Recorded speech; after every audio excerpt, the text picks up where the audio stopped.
Hey, it's your buddy Peace and Harmony with you here today.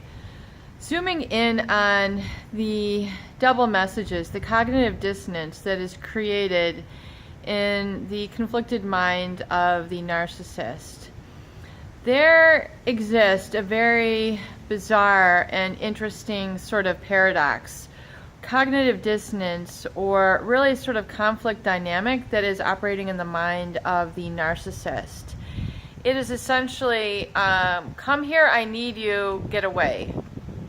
So there's a cognitive dissonance, which is basically meaning there's a disconnect between what they say and then what they do.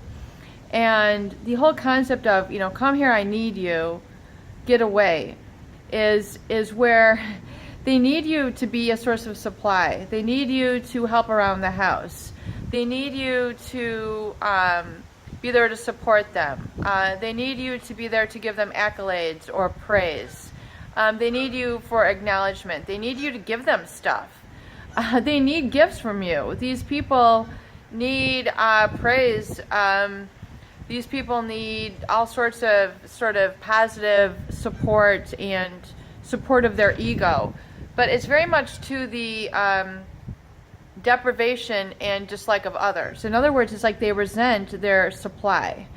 So they very much have a sort of come here, I reject you sort of stance, which creates a whole dynamic of confusion in the mind of the target and the narcissist. And this is based on a cognitive dissonance, which again is a result of a physiological disturbance and slowing of activity in specific areas of the brain, which regulate and monitor sort of emotional connection to words, impulse control, that sort of thing. But it's really highly the emotional regulation centers that are working kind of in a very slowed activity, but really not working in a very, I guess, healthy manner, for lack of a better word, hence the concept of personality disorder. And it's very confusing, again, because, outwardly these people, they're people, they don't seem like they're mentally ill, like someone with schizophrenia or, really severe depression, where, you can just tell that these people have severe mental illness. These are highly functioning, people of society who hold jobs, etc., have families, etc., yet there's a real sort of strange juxtaposition between how they relate to people and what they command and then what they actually end up doing, which creates a very, again, it's a confusion and a tension in those people around.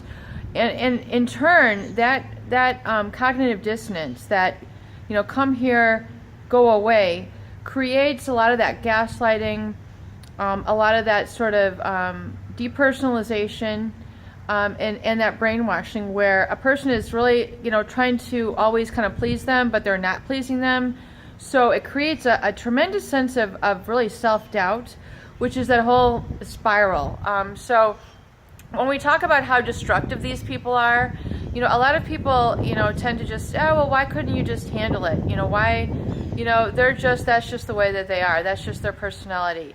Until you've really encountered these people for some time or been in a relationship with them, you don't understand really the destructive abilities that they have. And a lot of people who have never been there don't understand it. So that's why I'm creating this channel, is to create a forum for people who, who have understood this and needing and wanting to work through it, but really understand the mechanisms behind it, so you can really get a good grasp of what is going on, and so you can be free of this whole conundrum. And so, with this though, a lot of people think, well, physical abuse would be worse, you're just shamed, you're just physically abused, you're neglected. It's a whole nother level of sort of emotional dilapidation that a lot of, that has tried to be created by these people.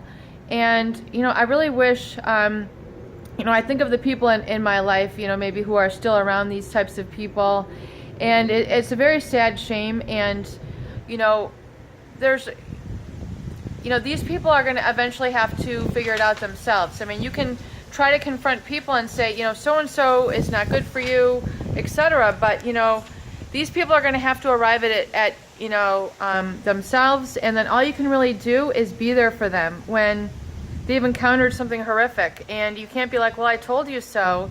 But at least as you grow as a person and you encounter these various types of people in your work, in your day-to-day life, realize that, this is how that they are. And, you can't always tell people